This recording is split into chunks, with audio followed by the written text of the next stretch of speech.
Sometimes you need to rewrite one of the equations so that you can use the substitution method. For example, we have the system 3x minus y equals 5 and 2x plus 5y equals negative 8. Which letter or variable is the easiest to solve for? So think about our previous questions, and what we talked about when we look at a system tells us or indicates to us that the variable is really easy to solve for, or it's the shortest, fastest way to solve for a variable. There's no wrong variable to solve for, it's just which one is going to get you that expression the quickest. In this system, we want to solve for the variable y in the first equation because there is only a negative 1 as the coefficient.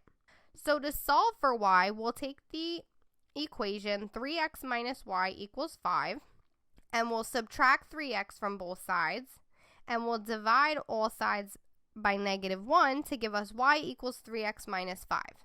So the original system becomes, instead of 3x minus y equals 5, it becomes y equals 3x minus 5, and then the other equation stays the same as 2x plus 5y equals negative 8. We can now continue on with our regular steps for substitution. We can substitute the expression for y in the first equation into the variable y for the second equation.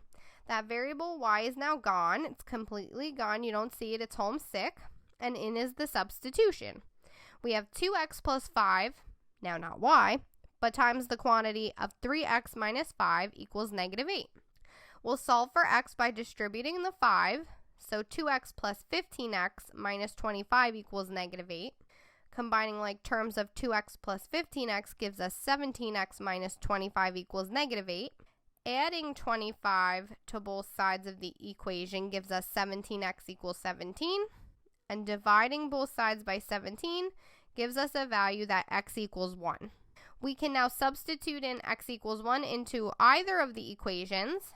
We chose the second equation, so 2 times instead of x, we now have 2 times 1 plus 5y equals negative 8, and we can solve for y. 2 times 1 is 2, so that gives us 2 plus 5y equals negative 8. Subtracting 2 from both sides of the equation gives us 5y equals negative 10. And dividing both sides of the equation by 5 gives us that y equals negative 2. So if x equals 1 from the previous substitution, and now y equals negative 2, we get the ordered pair as our solution of 1, negative 2. And we can check that it satisfies both equations in the system by substituting in x equals 1 and y equals negative 2, and seeing that they produce true statements once everything is simplified.